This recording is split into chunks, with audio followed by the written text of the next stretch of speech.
السلام علیکم ورحمۃ اللہ وبرکاتہ۔ نحمدہ ونصلی علی رسولہ الکریم، اما بعد فاعوذ باللہ من الشیطان الرجیم، بسم اللہ الرحمن الرحیم۔ یا ایھا الذین آمنوا اتقوا اللہ وکونوا مع الصادقین۔ صدق اللہ العظیم وصدق رسولہ النبی الامین المعین المبین المکین المتین الکریم، ونحن علی ذلک لمن الشاہدین والشاکرین والحمد للہ رب العالمین۔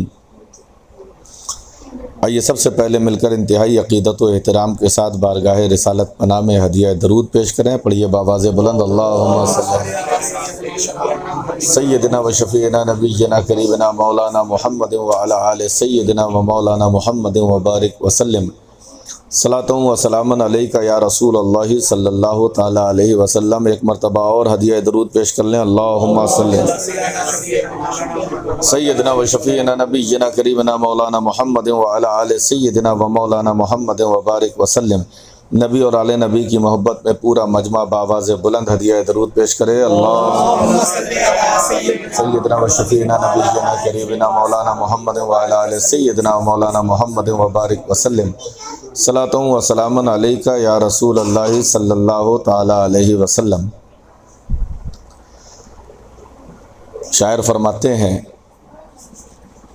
اے نائب خیبر شکن خواجہ معین الدین حسن، اے نائب خیبر شکن خواجہ معین الدین حسن، اے نائب خیبر شکن خواجہ معین الدین حسن، اے نائب خیبر شکن خواجہ معین الدین حسن، مہکا دو اس دل کا چمن، مہکا دو اس دل کا چمن، خواجہ معین الدین حسن، مہکا دو اس دل کا چمن، خواجہ معین الدین حسن، اے نائب خیبر شکن خواجہ معین الدین حسن۔ اور جس نے دیکھا ایک نظر کہتا پھرا وہ عمر بھر، جس نے دیکھا ایک نظر کہتا پھرا وہ عمر بھر، ہمرے سجن ہمرے سجن ہمرے سجن ہمرے سجن، خواجہ معین الدین حسن، ہمرے سجن ہمرے سجن، خواجہ معین الدین حسن، اے نائب خیبر شکن خواجہ معین الدین حسن، مہکا دو اس دل کا چمن، خواجہ معین الدین حسن۔ سبحان اللہ۔ غریب نواز رحمۃ اللہ علیہ، آپ کا ماں باپ محبت سے آپ کو حسن کے نام سے جانتے تھے۔ بعض روایتوں میں آتا ہے کہ معین الدین آپ کا لقب تھا، جس طرح سرکار غوث اعظم کا لقب ہے محی الدین، اس طرح آپ کا لقب معین الدین۔ غریب نواز یہ بھی آپ کا ایک لقب تھا۔ آپ غریبوں کو اتنا نوازتے تھے کہ آپ کا لقب ہی غریب نواز ہو گیا۔ اور آج بھی میں بار بار کہتا ہوں کہ ہندوستان میں رہنے والوں، ہندوستان میں کوئی امیر نواز نہیں ملے گا۔ امیروں کو اپنی فکر ہونا چاہیے کہ کوئی ہندوستان میں امیر نواز نہیں ہے، لیکن غریبوں کو فکر نہیں کرنا چاہیے ہم غریب ہیں تو کیا ہوا، ہمارے لیے غریب نواز اللہ نے بھیج دیا ہے نا۔ تو حسن آپ کا نام، اور آپ حسینی سادات میں سے ہیں، اور یہ آل رسول کا ایک طرح امتیاز ہے کہ جہاں بھی دیکھیے آپ یہ آل رسول موجود ہیں وہاں دین کو فروغ بھی ہے اور اسلام تیزی سے نشو و نما پاتا ہے۔ کسی نے کہا تھا کہ ایک پلو میں سما جائیں گے سب ماہ و نجوم، ایک پلو میں سما جائیں گے سب ماہ و نجوم، چادر فاطمہ زہرا کو سمجھتا کیا ہے، چادر فاطمہ زہرا کو سمجھتا کیا ہے۔ یوں ہی کوئی معین الدین نہیں بنتا، یوں ہی کوئی غریب نواز نہیں بنتا، یوں ہی کوئی معین الدین حسن سنجری نہیں بنتا، جب جس کی رگوں میں نبی کا نور ہوتا ہے، علی کا خون ہوتا ہے، فاطمہ کی طہارت ہوتی ہے، حسن کی استقامت ہوتی ہے، حسین کا ولولے شہادت ہوتا ہے، تب جا کے کوئی غریب نواز جیسی شخصیت پیدا ہو۔ غریب نواز آج صرف مسلمانوں کے نہیں بلکہ پورے ہندوستانیوں کے ایک آئیڈیل اور رول ماڈل بنے ہوئے ہیں۔ آج آپ کے آستانے پہ صرف اپنے نہیں جاتے، پرائی بھی جاتے ہیں، اور جو جاتا ہے وہ پاتا ہے، جو جاتا ہے وہ پاتا ہے، کیونکہ اللہ والے دل نہیں بناتے ہیں، اللہ والے دل بناتے ہیں۔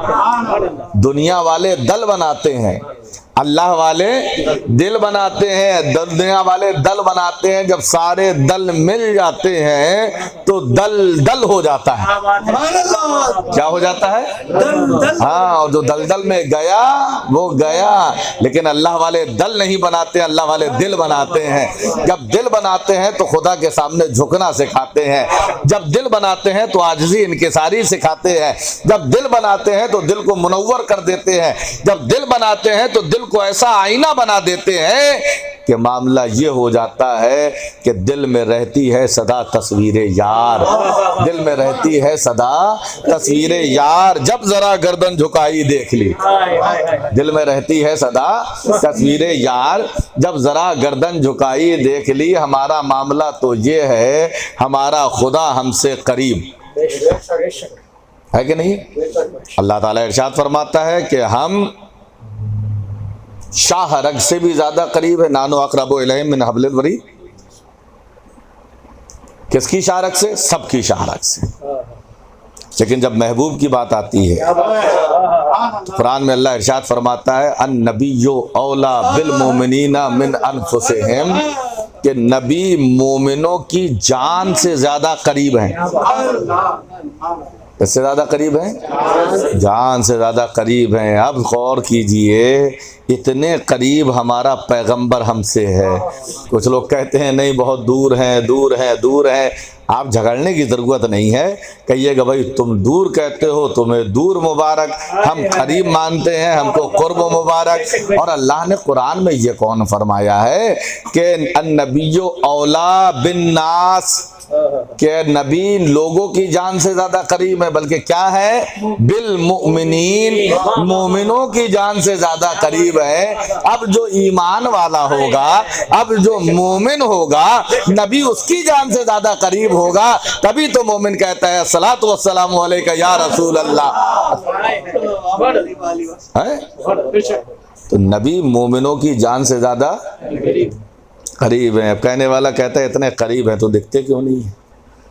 بات تو صحیح ہے، تو یہ آپ ہمارے قریب ہیں، ہم کو دکھ رہے ہیں، یہ ہمارے قریب ہیں، ہم کو دکھ رہے ہیں۔ نبی اتنے قریب ہیں تو ہم کو دکھتے کیوں نہیں ہیں؟ تو عاشق جواب دیتا ہے جناب جب قربت حد سے زیادہ ہو جاتی ہے تو چیز دکھنا بند ہو جاتی ہے۔ ابھی آپ ہمارے قریب ہیں لیکن بیچ میں فاصلہ ہے، اس لیے دکھ رہے ہیں۔ کیا بات ہے سر، یہ آنکھیں آپ سے قریب ہیں آپ کی کہ دور ہیں؟ آپ کو اپنی آنکھیں دکھ رہی ہیں؟ ناک آپ کی آپ سے دور ہے کہ قریب ہے؟ دکھ رہی ہے؟ کان آپ کے آپ سے قریب ہیں کہ دور ہیں؟ دکھ رہے ہیں؟ نہیں دکھتے۔ تو معلوم ہے جو چیز زیادہ قریب ہوتی ہے وہ دکھائی نہیں دیتی ہے۔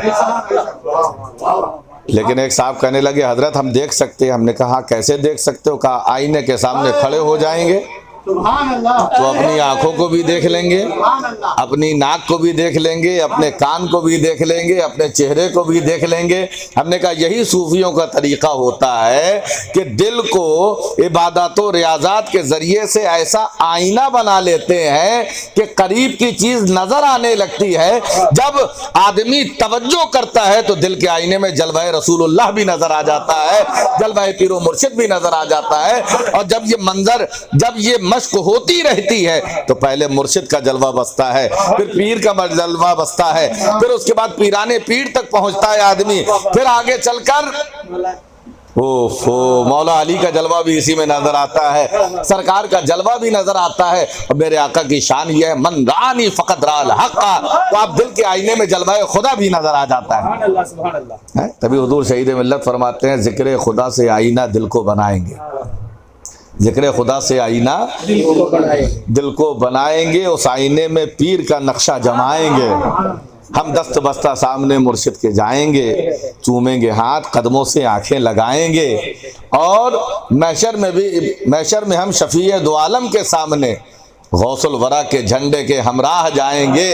اور مت خوف کر ودود کہ وقت نزا میں بھی مرشد ہی تجھ کو کلمہ طیب پڑھائیں گے۔ نعرہ تکبیر، نعرہ رسالت، نعرہ غوثیت، نعرہ حیدری۔ تو یہ اللہ والے یہ دل نہیں بناتے ہیں، کیا بناتے ہیں؟ ہاں، غریب نواز آئے تو سینکڑوں کے دل بنا دیے، جو سینکڑوں معبودان باطل کے سامنے جھکے تھے ان کے دل ایسے بنائے کہ خدا کی پرستش کرتے ہوئے نظر آئے۔ غریب نواز کا عالم یہ ہے کہ ہندوستان میں آج اگر اسلام قائم ہے تو یہ بزرگان دین اور بالخصوص غریب نواز کی دین ہے۔ یہ ایسے ہی نہیں ہے، یہ معین الدین بھی ہے، عطائے رسول بھی ہے۔ اور عطائے رسول کا یہ مسئلہ ہے کہ ہندوستان کے لیے جس شخصیت کو اللہ کے رسول نے چنا اس شخصیت کا نام غریب نواز ہے۔ اللہ تبارک و تعالی ہم کو مقام غریب نواز سمجھنے کی توفیق عطا فرمائے۔ دوستوں اور بزرگوں، یہ غریب نواز کی ذات، اللہ اکبر اللہ اکبر۔ جہاں دیکھیے آپ روحانیت کا آج ایک جو سما بنا ہوا ہے ہندوستان میں، یہ غریب نواز کی دین ہے۔ آپ کے خلفاء، آپ کے چاہنے والے، آپ کے مریدین، یہ سب غوث یہ سب غریب نواز رحمت اللہ علیہ کے نقش قدم پر چل کر آج اس منزل پر پہنچے ہیں۔ دوستوں اور بزرگوں، غریب نواز کی ذات وہ ذات ہے کہ جب آپ اپنے پیر و مرشد عثمان ہارونی کے ساتھ مکہ معظمہ حج کے لیے تشریف لے گئے، اس سے پہلے حضرت پیر و مرشد عثمان ہارونی نے اپنی دونوں انگلیاں ایسے کر کے غریب نواز سے فرمایا گیا ہے بیٹا دیکھو ان انگلیوں کے درمیان کیا دکھائی دیتا ہے؟ تو غریب نواز نے جو نظر اٹھائی تو کہا سرکار عرش اعظم سے لے کے تحت الثری تک آپ کی انگلیوں کے درمیان نظر آتا ہے۔ پھر آپ مکہ شریف لے گئے اپنے ساتھ اور خانہ کعبہ حتیم مطاف میں پہنچ کر اللہ کی بارگاہ میں دعا کی، یا اللہ یہ معین الدین میں لے کر آیا ہوں، اس کو قبول فرما لے۔ عاطف غیبی سے ندا آئی، اے معین الدین ہم نے تم کو قبول کر لیا ہے۔ سبحان اللہ۔ پھر روضہ رسول صلی اللہ علیہ وسلم پر پہنچے، آپ کے پیر و مرشد نے فرمایا بیٹا روضہ رسول پہ سلام عرض کرو۔ غریب نواز نے دست بستہ کھڑے ہو کر عرض کیا الصلاۃ والسلام علیک یا رسول اللہ۔ قبر مبارک سے آواز آئی وعلیک السلام یا قطب المشائخ بحر و بر۔ قطب المشائخ فی البحر و بر کون کہہ رہا ہے؟ جو خود نبیوں کا تاجدار ہے۔ اللہ اللہ، یہ شان ہے غریب نواز کی، یہ شان ہے غریب نواز کی۔ آپ کو ہندوستان کی ولایت عطا ہوئی اور آپ نے رنگ حسینی کے وہ جلوے بکھیرے ہیں کہ آج جہاں دیکھیے اسلام کا ڈنکا بجتا ہوا نظر آ رہا ہے۔ اللہ تبارک و تعالی ہم کو اور آپ کو سب کو فیضان غریب نواز سے مالا مال فرمائے۔ وآخر دعوانا الحمدللہ رب العالمین۔ السلام علیکم۔